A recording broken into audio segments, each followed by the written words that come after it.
இன்றைக்கி ஒரு முக்கியமான வேலையாக வெளியே போயிட்டுருக்கோம். எங்கே போயிட்டுருக்கோம்னு சொல்லிட்டு பார்த்தீங்கன்னா, நகை கடைக்கு தான்.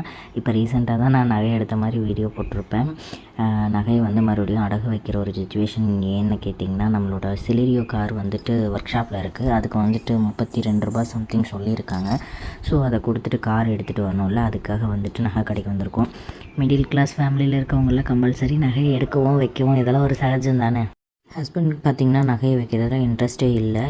வந்துட்டு நம்ம இன்ட்ரெஸ்ட்டுக்கு அமௌண்ட்டு கேட்டு பார்ப்போம் அப்படின்னு சொல்லிட்டு கேட்டு பார்த்தாங்க. அதில் வந்துட்டு வட்டி ஜாஸ்தியாக இருக்கிறனால நான் தான் அவரை வந்து ரொம்ப கம்பல் பண்ணேன்.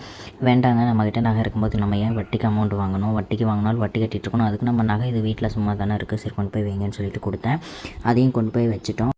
எல்லோரும் கேட்பாங்க, ஏன் நகையை வச்சுட்டேன்னு சொல்லிட்டு என் ஹஸ்பண்ட் சொன்னாங்க. அதுக்கு நான் சொன்ன ரீசன் என்னென்னா, அது என்னோடய நகை, நான் வைக்கணுமான்னு நான் தான் டிசைட் பண்ணணும்.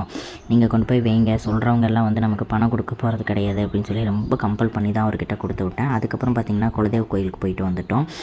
குலதெய்வ கோயிலுக்கு போயிட்டு ஃப்ரெண்டு வந்துட்டு கொஞ்சம் ட்ரெஸ் எல்லாம் ஆர்டர் பண்ணியிருந்தேன். அது என் வீட்டுக்கு தான் வந்துருந்துச்சு. ஸோ அதையும் கொண்டு போய் கோயிலுக்கு போயிட்டு கையோட வீட்டில் கொண்டு போய் கொடுத்துட்டு வந்துடலான்னு சொல்லிட்டு கொண்டு போய் கொடுக்க போனேன். அவன் என்னடானா, நான் அங்கே போயிட்டாலே என்னை விடுறதுக்கே மனசு இருக்காது போல் இருக்குது. நாளைக்கு போனால் தம்பிக்கு ஸ்கூல் இருக்குடி, நான் போகிறேன், நாளைக்கு வேணால் வரேன் அப்படின்னு சொல்லிட்டு சமாளித்து அவளை விட்டுட்டு அதுக்கப்புறம் அங்கேருந்து கிளம்பணும். இதுக்கடையில் பார்த்திங்கன்னா அமேசான் ஆஃபீஸ் வரைக்கும் போயிட்டு வந்தோம். அது எதுக்குன்னு பார்த்தீங்கன்னா, அங்கே கொஞ்சம் ஒர்க் இருந்துச்சு, அது விஷயமா போயிட்டு வந்தோம். என்னோடய வீடியோ பிடிச்சிருந்துச்சு அப்படின்னா என்னோடய சேனலை மறக்காமல் சப்ஸ்கிரைப் பண்ணிக்கோங்க. தேங்க்யூ ஃபார் வாட்சிங்.